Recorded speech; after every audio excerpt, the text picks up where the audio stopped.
igqi siqalile yagqilaza lento igqilaza ngempela igqi liyana bafethu phandle akukhulumeki mina malini bafethu izulu vele lihambe hayibo sengidakiwe mina bafethu igama lami nguKing Ashu umfana kakhuzwa phansi eshowe bafethu ziqalile indaba bafethu uthi leyana indaba soyiqhulula bafethu liyayibhaxa KZN bafethu kubi bafethu bedrave beqaphela bafethu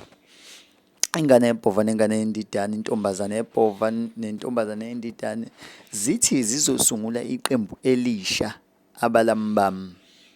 bathi nilithokozele siyathemba futhi ukuthi nolithokozela nanso-ke ipost epostwe yizinyane ledla amanzi lona leli zinyane ledla amanzi baliphikayo abanye engazi baliphikiswa yini ngoba phela ingane yefana yeBhova kodwa bafethu angazi lutho ibona abaziyo ngeke ngikhuluma indaba zemizi yabantu bafowethu ngaze kuthiwa sengithe bafowethu abantu bakhombula ukuthakasela leli qembu leli abanye besho bethe into enhle leyo up ingane zamaqhawe bafethu sifisela inhlanhla intokazi ngiqhubekela phambili nezindaba ke bafethu bafethu wakususa ukushisa kumfana weBhova uLusanda izolo futhi wadedela airtime waqhulula airtime kwiphedla kukati lephuka waqhulula airtime emva kokuqhulula airtime uthe esuka lapho wasethi sengilala nje engikwaziyo bafethu ayikho ingane yentombazane ecula umaskandi ezalwa yiBhova bafethu ngeke ngikhuluma indaba zemizi yabantu abantu balokho beyiphika ingane yeBhova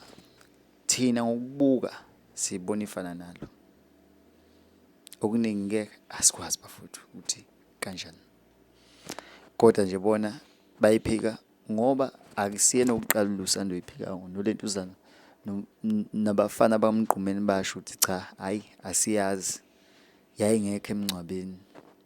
yaphinde futhi nayo intokazi lena yayiphawulela kwiphedlawo yaphinde yayiphawulela iphindayo ngoba phela kulokho kanethi kalumfana lona kaLusanda ayikaziphawula yaphawula athi cha mina ngavinjwa uma wami kuye emncwabeni ngangoye emncwabeni kababa kuphela kwakusene inxushunxushu zemthoziswano yomndeni bafethu asazi ngesikhuluma indaba zemizi yabantu bafethu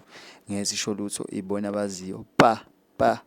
subscribe YouTube channel Ashu TV bafethu asincengi lokhu ke hey